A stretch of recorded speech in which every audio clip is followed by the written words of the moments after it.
নীলফামারীর কিশোরগঞ্জ উপজেলার মাগুরা উচ্চ বিদ্যালয়ে শিক্ষক নিয়োগে চরম অনিয়মের অভিযোগ উঠেছে। 2013 সালে বৈধভাবে নিয়োগ পাওয়া শিক্ষক মোহাম্মদ মনিরুজ্জামান দীর্ঘ 12 বছরেও এমপিভুক্ত হতে পারেনি, অথচ জাল সনদধারীরা নিয়মিত সরকারি বেতন ভাতা ভোগ করছে।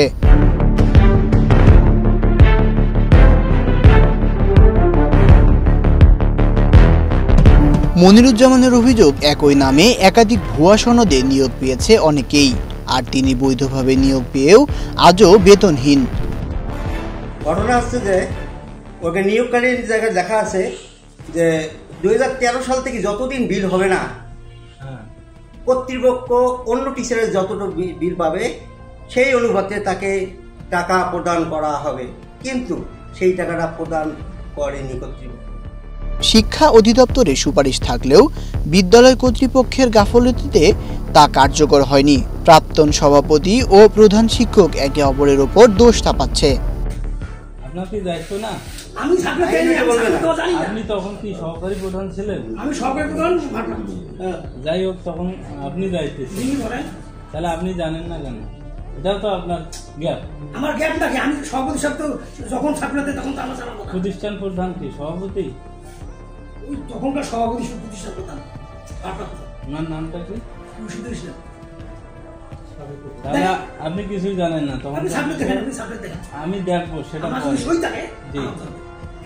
সভাপতি ছিল, সভাপতি কি সভাপতি ছিল? ওনার নাম কি?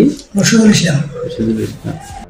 সভাপতি আমি ছিলাম, আমি উপজেলা চেয়ারম্যান বললাম তো, আপনি ভালো করে জানেন যে ইউনিয়ন চেয়ারম্যান, উপজেলা চেয়ারম্যান বা যে কোনো প্রতিষ্ঠানের প্রধান, প্রতিষ্ঠানের যারা প্রেসিডেন্ট হয় তাদের তো করণীয় থাকে না, তাদের যেভাবে ফাইল উপস্থাপন হয় সেভাবে আমরা অনুমোদন দিই। ফাইলপত্র রেডি করা হলো সদস্য সচিব, সেক্রেটারি। আমি যখন ইউনিয়ন পরিষদের চেয়ারম্যান ছিলাম, উপজেলা চেয়ারম্যান ছিলাম, তখন তো ওরাই তো ফাইল রেডি করে দিত, এটা বিধিবিধান। এবং সেই আরেকটা কথা যে এরা তো মাধ্যমিক শিক্ষা টিচার এবং ও ওখানে উপস্থাপন করে মাধ্যমিক শিক্ষা অফিসার, এবং ও দুইজনে ওরা যাচ্ছে। আরে ওনারা এমপি হলো, এটা তো ব্যাপারটা হলো কি, এরা তো নিয়োগ তো দেয়, হেডমাস্টাররা যাচাই বাছাই করে দেয়। এটা মাধ্যমিক অফিসার ওনারা সব যাচাই বাছাই করার পরে এটা ডিজির প্রতিনিধির কাছে প্রেস হয়। নিয়ে হলো এটা ডিজির প্রতিনিধির কাছে। আমি শুধু এখানে যেমন সভাপতি, ওখানে তো সভাপতি হিসাবে আমি আমার করণীয়, আর কিছু আমার করণীয় নাই।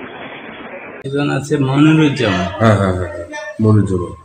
উনি কি হিসাবে আছে আপনার মুখ দিয়ে শুনি? আমার মধ্যে শুনেন, সামাজিক বিজ্ঞানের টিচার। আচ্ছা, সামাজিক বিজ্ঞানের টিচার। আমাদের সামাজিক বিজ্ঞানের পোস্ট আমরা 3টে পাই, আমাদের হয়রাজ 7টা হয়ে গেছে অলরেডি। তার বিল তো হবে না এখন, ইলেডিটেড না হলে এই 7 জনকার কমপ্লিট 3-4 জন রিটেড করলে তাহলে তার বিল ফাঁকা না হওয়া পর্যন্ত। আচ্ছা, উনি মানে কত সালে জয়েন করছে এখানে? 13 সালে মনে হয়।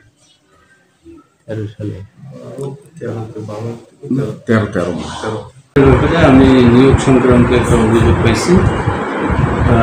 আমি তদন্ত সাপেক্ষে প্রয়োজনীয় ব্যবস্থা করব। জাল সনদধারী যে শিক্ষক আছে তার তথ্য ইতিমধ্যে আমরা মানুষ সাথে পাঠিয়েছি, এবং সেখান থেকে তাদের নিয়োগ বাতিল করার জন্য বলা হয়েছে। যেহেতু কেস আছে, এই কেসের মাধ্যমে বিষয়টা সমাধান হবে। উপজেলা নির্বাহী কর্মকর্তার কাছে এ বিষয়ে জানতে চাইলে তিনি কোনো মন্তব্য দিতে রাজি হয়নি।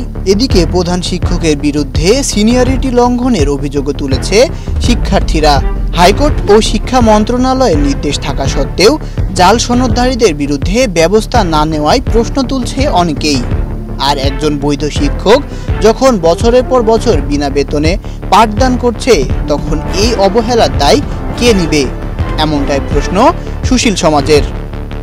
Tanmoy Mahmud, Asian television.